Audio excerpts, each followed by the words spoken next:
curious, conversational. Think about your morning routine, getting out of bed, grabbing a glass of tap water, maybe groaning through a sudden fire alarm in your building. Now imagine performing those exact same mundane tasks 4,000 meters underwater. Earth is a water planet. 70% of its surface is ocean, leaving humanity to build, pave, and stack our lives across a shrinking fraction of dry land. In our densest urban centers, we have pushed human habitation to its absolute spatial limits. Take a look at Malay, an entire island paved edge to edge.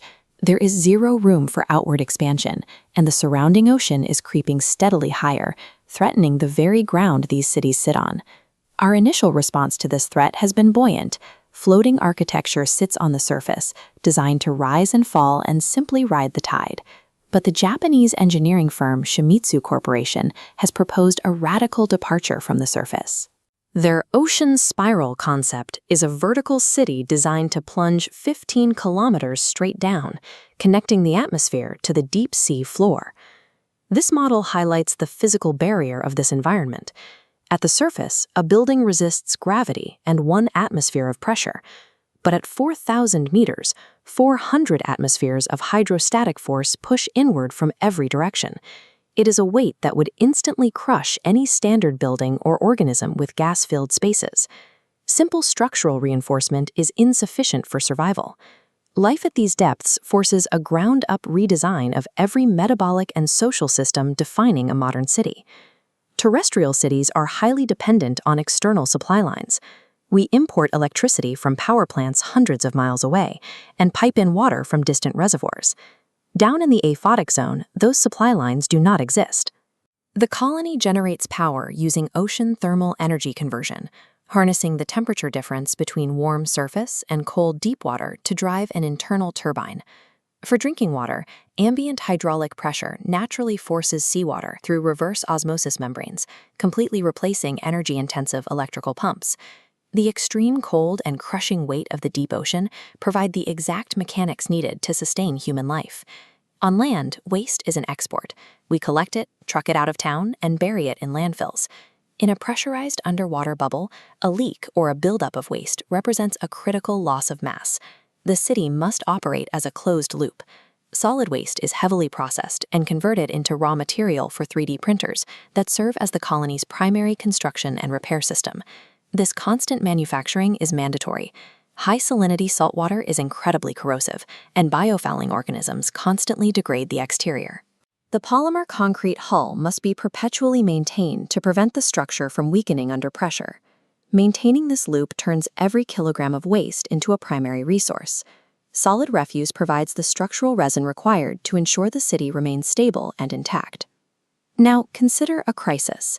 A localized electrical fire breaks out in a residential pod. Above ground, you evacuate to the street. Here, you are trapped in a pressurized environment. You cannot open a window to vent smoke without losing your breathable atmosphere, and you cannot use water on electrical fires while sealed inside a conductive resin and metal tube. The architecture must fight the fire autonomously. Marine-grade fire suppression blankets and advanced CO2 scrubbers are built directly into the corridors to neutralize smoke and flames before they can spread. In the deep sea, safety is a proactive architectural mandate. The structure itself functions as the primary defense system, replacing the reactive emergency services found on the surface. Even with infinite power, clean water, and fireproof walls, a city will fail if its inhabitants lose their minds. Stripped of natural sunlight and locked in an enclosed space, the human circadian rhythm breaks down. Researchers studying prolonged isolation have documented a condition called the Antarctic stare. It is a spontaneous state of depressive fugue and emotional withdrawal common in confined, hostile environments like polar research bases or space stations. To counter this, the ocean spiral relies on the blue mind effect, the cognitive relaxation triggered by proximity to water. The colony integrates expansive, day-lit commons and massive viewing ports to flood the interior with the presence of marine life. Maintaining mental health requires massive structural engineering. The city must simulate open space to prevent its citizens from emotionally shutting down.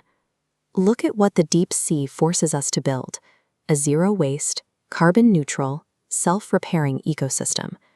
The extreme physics leaves zero margin for error, resulting in a perfectly balanced urban model.